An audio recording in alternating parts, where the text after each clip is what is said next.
이 여로보암은 자기 스스로 마음속에 북이스라엘 백성이 다윗의 집으로 돌아갈 것이라고 생각을 합니다. 마음에 자리 잡은 이런 생각 때문에 불안과 걱정과 염려로 안절부절했습니다. 불안과 염려라는 이 감정은 무슨 수를 써서라도 사람들을 붙잡고자 하는 계획을 세웠고, 급기야는 시내산에서 했던 것처럼 금송아지를 만들고 레위 사람이 아닌 보통 백성으로 제사장을 삼고 자기 마음대로 아무 날이나 절기를 정하고 제사를 하도록 그러한 일들을 행합니다. 여로보암이 이렇게 생각한 것은 하나님께서 아히야 선지자를 통하여 주신 약속을 믿지 못했기 때문입니다. 앞서 11장 38절에서 하나님께서 여로보암에게 이렇게 약속하셨죠. 여로보암이 만일 하나님이 명령한 모든 것을 지켜 행하면 다윗을 위하여 세운 것과 너를 위하여 같이 견고한 집을 세우고 이스라엘을 주시겠다. 하나님께서 언약해 주셨습니다. 그러니까 여로보암이 할 일은 하나님의 이 약속의 말씀을 믿고 하나님의 뜻을 따라서 하나님이 명령한 것을 지켜 행하는 순종의 응답, 책임 있는 삶의 모습으로 살아가면 되는 거예요. 그런데 여로보암은 엉뚱한 생각을 하죠. 하나님의 약속을 믿지 못하고 인간적인 방법을 동원합니다. 하나님의 약속을 믿지 못하는 사람에게 드러나는 공통적인 방식이 이런 거예요. 하나님의 약속을 믿지 못하면 어떻게 하겠습니까? 자기 나름대로 뭔가를 강구하고 인간적인 방법을 의지할 수밖에 없는 거예요. 결과적으로 여로보암은 어떻게 합니까? 북이스라엘의 역사에 있어서 그가 북이스라엘의 초대 왕인데 그 역사 전체에 걸쳐서 치명적인 결과를 낳게 되죠. 여로보암은 오늘 본문에 보면은 4가지 죄악을 범합니다. 첫 번째는 여로보암은 2 금송아지를 만들어서 베델과 단에 세우죠. 베델은 북이스라엘의 남쪽 경계에 있고 단은 북쪽 경계에 있어요. 그러니까 이스라엘 백성들이 남유다의 예루살렘에 가서 성전에서 제사할 경우들을 염려했던 거예요. 그러니까 여로보암은 베델에다가 금송아지를 만들었고, 그리고 북쪽에 있는 사람들을 위해서는 편의를 위해서 북쪽에다가 끝에 있는 단에다가 또 단을 금송아지를 만듭니다. 결국 이 일로 인해서 30절에 보면은 열왕기서는 뭐라 기록합니까? 이스라엘 안에서 죄가 되었다. 백성들은 저 멀리 단까지 가서 거기에 있는 금송아지를 섬겼다라고 이렇게 평가를 하죠. 결국 여로보암은 10계명의 그 말씀들을 범하는 죄를 범합니다. 2번째 계명을 범하는 죄를 범하고 첫 번째 계명을 범하는 죄를 범해서 결국 이방의 제사 의식을 들여오고 또 하나님을 경외하지 아니하고 우상을 만들고 그것을 경배하는 그러한 우상 숭배의 죄를 범하게 되죠. 결국 여로보암은 정치적인 입지 또 왕권을 강화한다는 그런 편의주의를 위해서 하나님을 섬기는 그 원리를 버렸던 것입니다. 2번째 여로보암이 범한 죄는 31절에 보면 산당을 짓죠. 이 산당들 역시 지역적으로 예배 처소를 만들어서 이스라엘 전역에 세우고 그것이 우상을 숭배하는 그러한 도구들이 되었던 것을 볼 수가 있습니다. 3번째는 제사장들을 세우는데 하나님의 말씀대로 하나님의 그 예배 모범을 따라서 행하는 것이 아니라 하나님이 정하신 레위 사람이 아니라 아무나 그냥 제사장을 세우는 거예요. 그러니까 이런 일들을 하나님께서 기뻐하실 리가 없겠죠. 하나님께서는 이스라엘 지파 가운데 아론의 자손을 제사장으로 삼도록 규범을 주셨습니다. 하지만 여로보암은 이러한 하나님의 말씀을 무시하고 아무나 제사장으로 세웠던 것이죠. 그것은 참으로 어리석은 일이라고 볼 수가 있어요. 하나님의 그 언약을 그는 기억하지 않았을 뿐만 아니라 그것을 오히려 어기고 거역하는 일들을 범하게 되죠. 4번째로 또한 32절을 보면은 여로보암은 하나님께 예배드리는 절기를 자기 마음대로 바꾸어 버립니다. 이스라엘의 절기가 우리가 신명기나 출애굽기나 본 것처럼 6월절 또 7.7절 초막절이 있죠. 그런데 이제 유다의 그 절기 비슷하게 해서 여로보암이 이 절기를 8째 달 곧 그 달 16째 날로 절기를 바꿨다 그래요. 아마 그게 어떤 절기였는지 명확하게 기록되어 있지는 않지만 아마도 7째 달 15일에 드리는 초막절을 그렇게 바꾼 것이 아닌가. 아무튼 여로보암은 이렇게 하나님의 말씀을 거역하고 또 4가지 죄를 범하게 됩니다. 이러한 여로보암의 행위들이 결국 북이스라엘이 주전 721년에 멸망하게 되는데 그 멸망할 때까지 끊임없이 영향을 미치게 돼요. 그래서 우리가 앞으로 보겠지만 북이스라엘의 왕들의 행적을 평가할 때 공통적으로 나오는 표현들이 있어요. 여로보암의 길을 행하였다. 느밧의 아들 여로보암의 죄에서 떠나지 아니했다. 반복적으로 이 말씀을 합니다. 그러니까 여로보암은 하나님의 언약을 기억하지 않고 그 약속을 신뢰하지 않고 자기 생각에 빠지고 자기 고민에 빠지다가 결국 인간적인 방법을 동원하고 그것이 북이스라엘의 모든 왕들 19명의 왕들이 있는데 한결같이 다 여로보암의 이 죄를 반복하고 그 길에서 떠나지 않았다라고 성경은 기록하고 있어요. 참으로 안타까운 일이죠.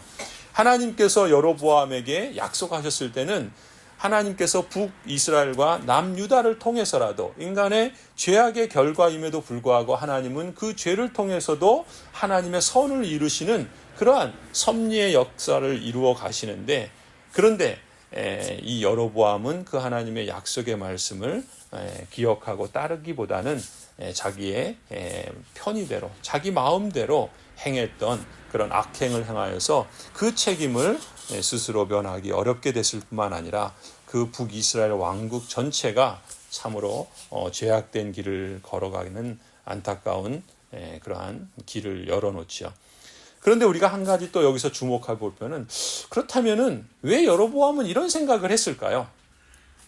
여로보암에게 약속이 없는 것도 아니고 하나님의 말씀이 없는 것도 아닌데 여로보암은 왜 백성들이 예루살렘으로 내려가고 또 그렇게 되면은 이제 자신이 나라를 잃게 될 것이라는 생각을 했을까요? 그 나라의 주권은 하나님께 있고 하나님의 말씀대로 행하면 하나님께서 복을 주실 텐데 왜 이런 마음의 상태에 빠졌던 걸까요? 우리가 잠시 한번 이 예레미야의 심리 상태와 그로 인한 그 행위들을 한번 좀 살펴볼 필요가 있어요. 근데 사실 여로보암의 이 모습은요, 보통 사람들의 심리 구조와 비슷합니다.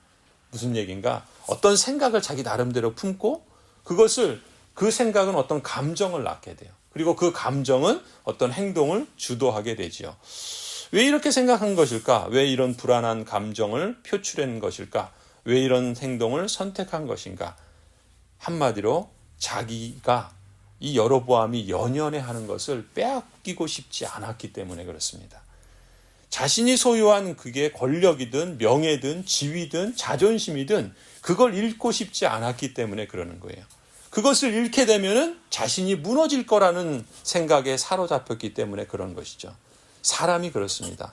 그 마음을 사로잡고 있고 가장 연연해 하는 그 무엇에 대개 그 사람의 삶이 인도되어집니다. 그러니까 그 사람이 연연해 하는 것, 그 사람이 사로잡혀 있는 것이 그 사람을 주도한다라는 거예요. 무엇인가에 집착할 때 사람의 관심은 온통 그 무엇에 쏠리기 마련입니다. 그게 어떤 물건일 수도 있고 돈일 수도 있고 집일 수도 있고 되게 보이는 것이겠죠. 또 보이지 않는 것도 있어요. 권력이나 명예나 자존심은 보이지 않는 것들이죠. 그런 것들에 연연하면 공통점은 뭐예요? 그걸 가장 중요시하고 거기에 최고의 우선순위를 두게 되고 그것은 일종의 종교적인 성격을 갖게 됩니다.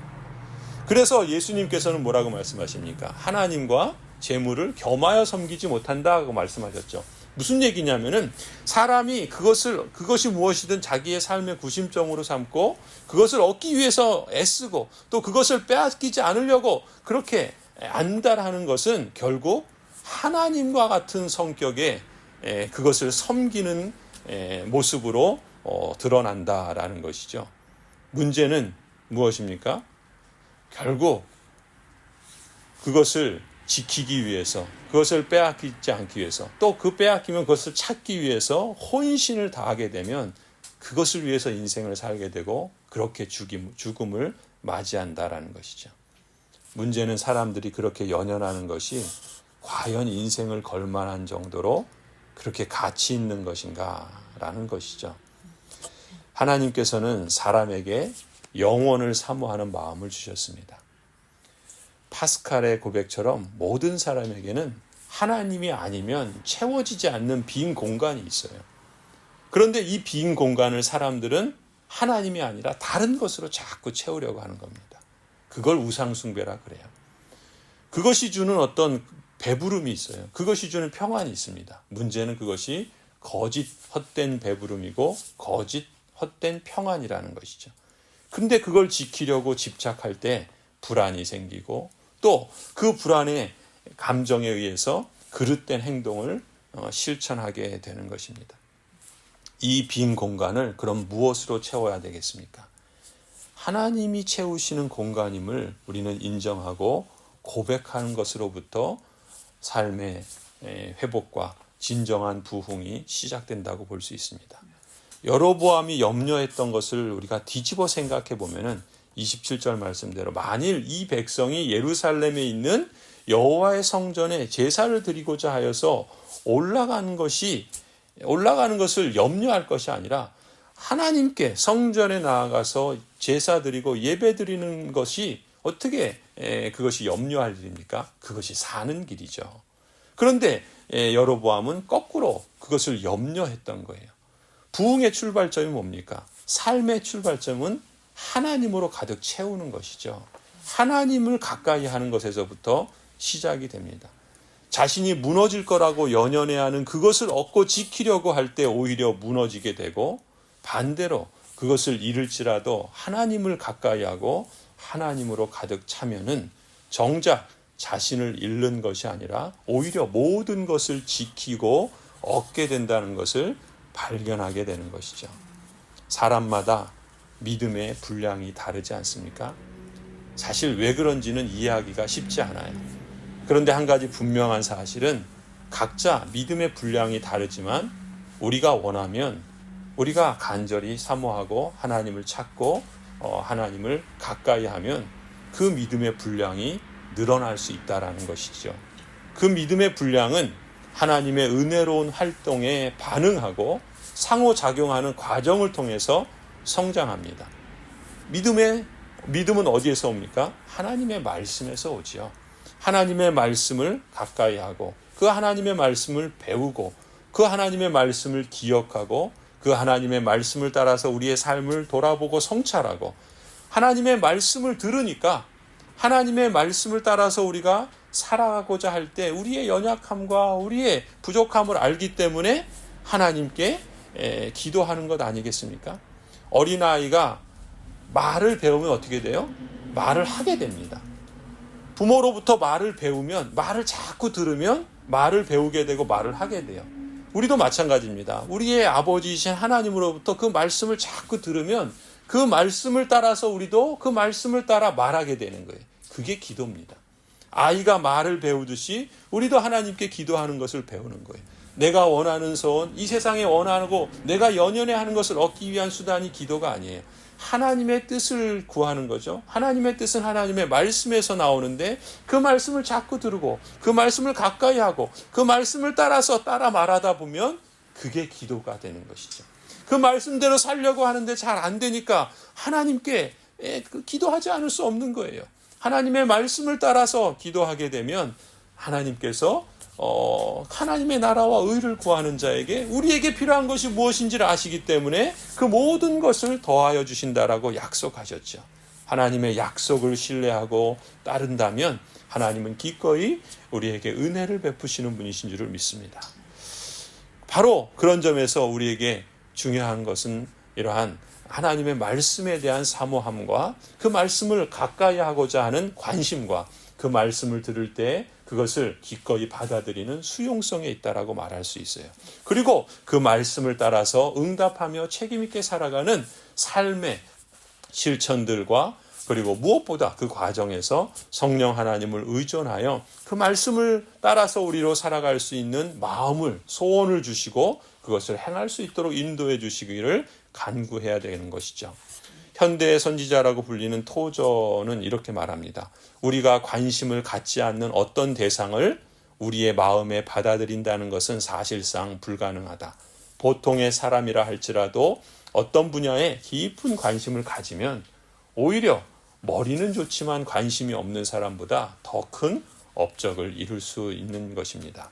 천재적인 예술가가 될 가능성이 있는 아이들이 동네 공터에서 벌어지는 야구 경기의 유혹을 이기지 못해서 연습을 게을리한 결과는 어떻게 되겠습니까? 결국 예술가로서 성공하지 못한 경우가 되지 않겠습니까? 이런 아이들은 야구에 대한 관심이 예술에 대한 관심을 밀어낸 경우이지 않겠습니까? 이처럼 큰 관심은 작은 관심을 우리의 마음에서 밀어내는 법입니다. 우리가 마찬가지로 세상적인 관심들은 종종 영적인 관심들을 우리 마음에서 몰아내기 때문에 하나님을 가까이 하고 또 하나님의 말씀을 받아들이는 그러한 수용성, 그리고 하나님의 뜻을 따라서 살아갈 수 있도록 하나님을 신뢰하며 의지하는 이러한 영적 민감함이 우리에게 하나님의 크신 그 믿음의 열매들을 더욱 자라가게 하시고 맺게 하여 주실 줄 믿습니다.